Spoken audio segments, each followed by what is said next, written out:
ये मकतबतुल मदीना पे आ गया हूँ मैं। शम्स भाई ने मकतबा खोल लिया है ये। रबीउल अव्वल की तैयारी के सिलसिले में मैंने मकतबतुल मदीना से झंडे लिए और मेरे साथ यूनुस भाई थे, शम्स भाई, जो लालपुर वाला भी लतीफ़ाबाद नंबर 8 हैदराबाद सिख में मकतबतुल मदीना चलाते हैं। 1500 साल जश्न विलादत की खुशी में ये खुसूसी पेज जारी हुए हैं मकतबतुल मदीना से।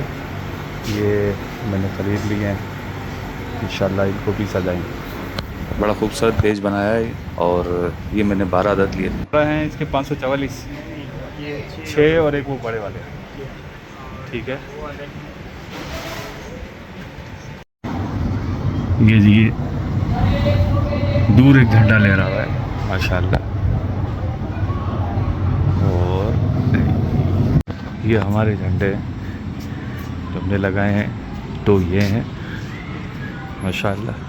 और तीसरा ये थोड़ा टेढ़ा हो गया हवा की वजह से। मैं मगरिब के बाद इसको सेट करता हूँ दोबारा। तो ये 3 झंडे हमारे यहाँ हैं, 3 झंडे वहाँ हैं। वो माशाल्लाह हवा से लहरा रहे हैं, काफ़ी बुलंदी पर है इसलिए लहरा रहे हैं। करीब से जाके दिखाता हूँ। ये देखिए करीब से कैसे खूबसूरत है मदीना मदीना माशाल्लाह।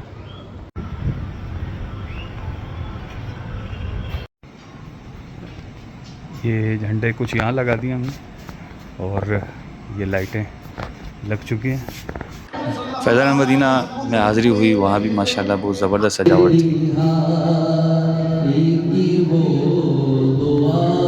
तो पूरा ही फैज़ान मदीना माशाल्लाह जगमग जगमग कर रहा था।